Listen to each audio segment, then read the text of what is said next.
Comment révoquer un dirigeant en SAS? On en parle tout de suite avec mon invité, Olivier Vibert, associé chez Cabestan. Olivier Vibert, bonjour. Bonjour Arnaud Dumouriez.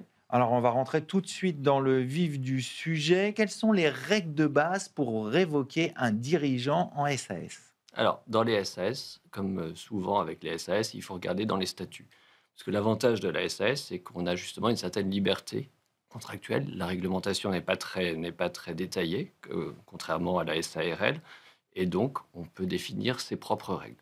Donc, dans les statuts, vous allez trouver normalement les conditions de révocation des dirigeants, les conditions de nomination également, les conditions de fonctionnement, les pouvoirs du dirigeant, mais les conditions de révocation. Si vous ne trouvez pas grand-chose dans les statuts, vous allez devoir à ce moment-là être quand même faire un peu attention. Ça ne veut pas dire qu'il n'y a aucune règle. À ce moment-là, il faut respecter certains principes. La contradiction, c'est-à-dire qu'il faut quand même permettre à la personne, au dirigeant de se défendre un minimum.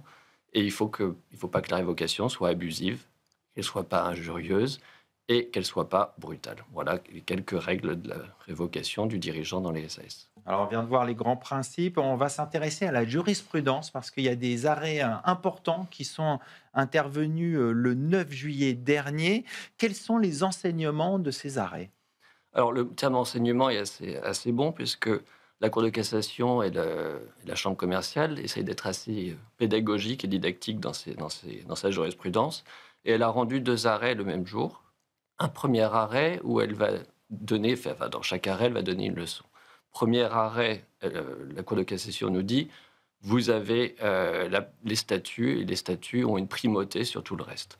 Et même si les associés sont tous d'accord pour finalement faire une exception au statut, ils ne peuvent pas le faire. Les statuts priment, et donc les associés, s'ils veulent, s'ils ne sont pas d'accord avec des règles des statuts, il faut qu'ils les changent, il faut qu'ils fassent une modification des statuts, mais ils ne peuvent pas dire, bon, pour une fois, on va les mettre de côté, on va se mettre d'accord là-dessus. Donc ça, c'est le premier enseignement et premier arrêt. Deuxième arrêt, ils vont s'intéresser au pacte extra-statutaire, c'est-à-dire au pacte d'associés, au pacte d'actionnaires.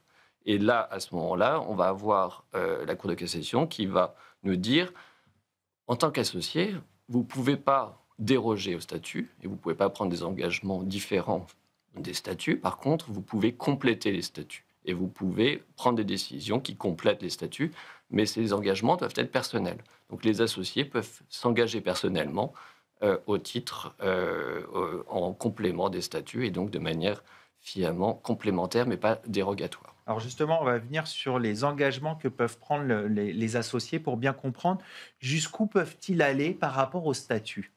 Alors, il faut que ça soit complémentaire, mais non dérogatoire, encore une fois.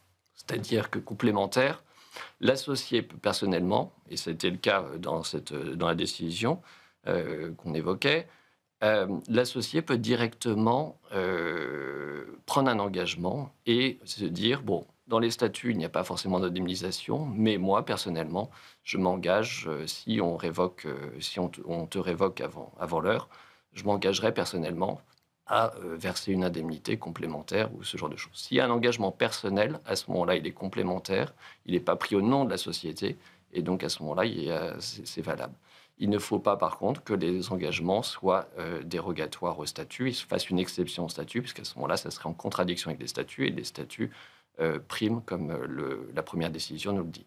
Alors justement, j'aimerais revenir sur la première décision pour bien comprendre en quoi il y a une primauté des règles statutaires. Bah, les statuts, c'est une garantie, ils sont publics, ils sont diffusés, et donc c'est une garantie, c'est la constitution finalement de ce que la constitution est pour la République française.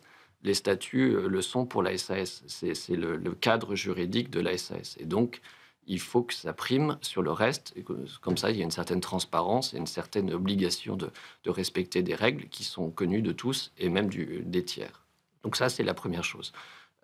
Et ensuite, on n'a pas forcément la possibilité d'y déroger. Il faut les changer, mais on ne peut pas comme ça faire une exception au statut. Et on ne peut pas tous se mettre d'accord pour dire, ça c'est ce que disent nos statuts, mais nous, on va faire un peu différemment pour une fois.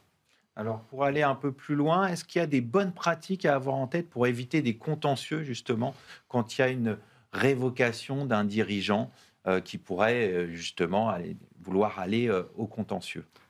Alors, il faut, pour sécuriser les choses, il faut essayer de bien poser les règles dans les statuts le plus clairement possible, de ne pas faire trop complexe, parce que si vous faites trop compliqué, il va y avoir des interprétations différentes, et qui dit interprétation différente dit position différente ensuite quand les choses vont moins bien.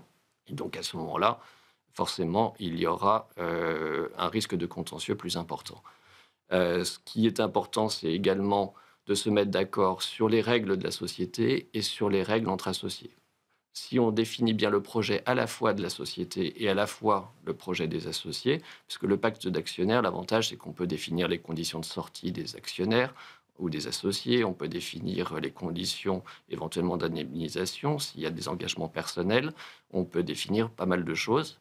Mais ce sont des engagements qui sont finalement un peu en dehors de la société. C'est des engagements qui vont concerner que les associés personnellement et entre eux. Quel type d'engagement, pour bien comprendre, quel type d'engagement personnel des associés peuvent prendre? C'est dans la décision, par exemple. Les statuts disaient qu'il n'y avait pas forcément d'indemnisation de la part pour le dirigeant. Il n'y avait pas de règles particulières à ce sujet. Et le pacte extra-statutaire, dans ce cas-là, avait défini une indemnisation qui avait été définie par les associés eux-mêmes. Et donc, c'était les associés eux-mêmes qui s'étaient engagés à indemniser et à fixer une indemnité en cas de révocation du dirigeant. Et c'est d'ailleurs tout le litige, et la Cour de cassation a validé ce procédé et cette façon de faire. Ça arrive régulièrement que des associés, justement, fassent ce type de pacte extra-statutaire? Alors, les pactes d'associés, les pactes d'actionnaires sont très fréquents. On les retrouve souvent, surtout sur les mécanismes de sortie, un peu moins sur les mécanismes d'indemnisation des dirigeants en cas de révocation. Mais oui, c'est souvent un document annexe et qu'on signe de manière concomitante au statut, mais qui définit les règles, finalement, le gentleman agreement entre différents actionnaires. Alors, si on revient aux jurisprudences, est-ce que selon vous, on a une tendance de fond qui se dégage ou c'est une confirmation de la tendance de la jurisprudence actuellement? Il n'y a pas de. En fait, pour moi, c'est surtout une clarification. Il n'y a pas énormément d'éléments nouveaux dans ces décisions, mais elle clarifie la règle et elle a cette vertu pédagogique qui est de bien définir et délimiter le rôle des statuts et le rôle des pactes extra-statutaires pour essayer d'éviter justement les contentieux liés à ça. Parce que il faut bien donc distinguer les statuts avec les règles de la société, des engagements et les règles de fonctionnement de la société. Le pacte extra-statutaire, c'est les engagements personnels des associés à côté de la société. Donc, prendre le temps de la réflexion pour tous les associés, pour bien rédiger, à la fois bien déterminer à chaque fois quels sont les engagements qu'on va prendre. Est-ce que ce sont des engagements de la société, des règles de fonctionnement de la société? On va les mettre dans les statuts. Ah non, ce sont des engagements personnels plutôt. Donc à ce moment-là, on va plutôt les mettre dans un pacte extra-statutaire ou pacte d'associés. Alors, on peut peut-être pas tout prévoir d'un seul coup. Est-ce qu'on peut amender que ce soit les statuts ou les engagements personnels? Et dans quel cadre on peut le faire, pour terminer? Alors heureusement, on peut le faire, sinon ça serait assez Ce complexe serait trop rigide. et ça rendrait les statuts encore plus difficiles à rédiger au début, surtout qu'on est toujours pressé de les rédiger pour que la société commence son activité. Donc oui, on peut les modifier. Donc la modification des statuts, elle est possible. Pendant la vie de la société, il faut prendre une assemblée générale extraordinaire qui modifie les statuts et donc on fixe les règles. Selon les différentes règles, enfin il y a différentes majorités, mais bon, ça c'est tout à fait possible et c'est tout à fait classique. Il faut une assemblée générale extraordinaire et on peut rectifier ou modifier les statuts. Ce qu'on ne peut pas faire, c'est faire une petite exception et une entorse au statut finalement.